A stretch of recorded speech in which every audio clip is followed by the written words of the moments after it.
All right, so welcome to another segment in Introduction to American Politics. In these series of videos, we're going to talk about public opinion, what it is, what we mean by public opinion, and how we measure it. So first off, let's start with what is public opinion? Is it this? We see all these demonstrators out there on the Capitol. This is taken from the Women's March, which took place just after the inauguration of President Trump in January of 2017. As you can see, a lot of people out there marching to express their unhappiness with the idea of a Trump presidency. You can see here various further protests. There's this photo taken from March for Life. The poster advertising the Women's March, January 21st, 2017. Or how about this? This isn't even a protest or march. This is a few people with signs that just on their own behalf, are expressing their views, in this case in front of the White House, through the use of billboards, sandwich signs, and things like that. So do these things constitute public opinion? We certainly see images similar to these on the news every single day, but if all these people turn out for marches, for protests, if people go out on the street and express a point of view, does that mean that they are representative of the population as a whole? Well, it depends sometimes. So what do we mean by public opinion in a very formal sense? Well, by public opinion, we generally tend to mean that it is a collection of attitudes, opinions, and preferences of the general public. But it's mainly measured as attitude and opinion. So if that is public opinion, and what we mean by it, why do we care? Why do we care what public opinion is? Should we consult public opinion in a democracy? Should public opinion have an impact on public policy? Should policymakers consider public opinion when making policy decisions? Should they make their decisions based solely on what is popular? And even if they did,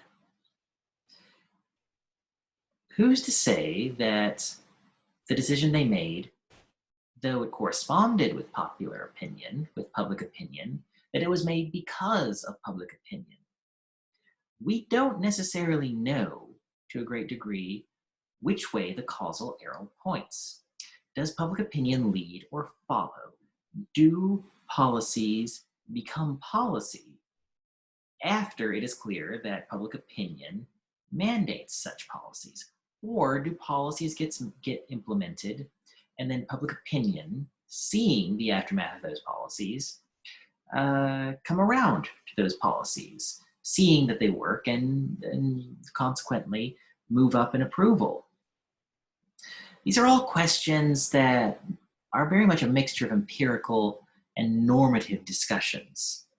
There are issues on how to measure public opinion to make sure that it's accurate and representative of what really exists in society. And then there are more normative questions of what does it matter? Should we take public opinion into account when making policy? There has to be this elite balance between being a trustee and being a delegate. And what I mean by that is when we elect politicians and policymakers, we are partially asking them to carry out policy on our behalf, but we also place in them a trust in their judgment that they will make the right call, independent of public opinion. Because if everything were simply attributable to public opinion, then why would we elect representatives? We could just hold direct elections on absolutely everything. So there are two fundamental questions here. How do we measure public opinion? And what role should it play in a democratic system? These are questions that policymakers ask themselves every single day. And the reason why is because they have multiple principles. They have multiple people they have to respond to. Elected politicians have to be responsive to certain stakeholders in society, and it's almost impossible to be responsive to everyone. They have to answer to their fellow politicians. If they're partisan officials, they have to answer to their party leaders. They have to answer to their constituents. And these many actors might have different preferences. If a conservative Democrat, for example, represents a district that is very conservative, yet in the House of Representatives, that person's leader is Nancy Pelosi, who is more representative of the left side of the party. It is very difficult to make decisions based on whether or not you should answer to your constituents and the public opinion therein, or to your party leader, who can control things such as committee assignments and the amount of cachet that you have within the institution. On top of that, public opinion tends to fluctuate. It isn't necessarily stable. Why is it? Because people are uninformed, and the status of how much and to the degree to which they are informed often changes and fluctuates. And sometimes there's this question of whether or not being informed matters. People often rely on cues, sometimes called heuristics, to determine whether or not they believe something in a positive or negative light. By heuristic, I mean that if you take an example like the minimum wage, imagine very few people actually know the ins and outs of the possible political and policy ramifications of increasing or decreasing the minimum wage. But they know that they are a stern Democrat or a stern Republican, and they look to their party leaders. And if their party is in favor of a minimum wage increase, they determine that they themselves are in favor of a minimum wage increase or decrease, whatever the case may be. And so politicians have many different principles to which they have to answer. And public opinion is one of them, but public opinion is one of the most difficult for them to gauge because it can fluctuate quite often.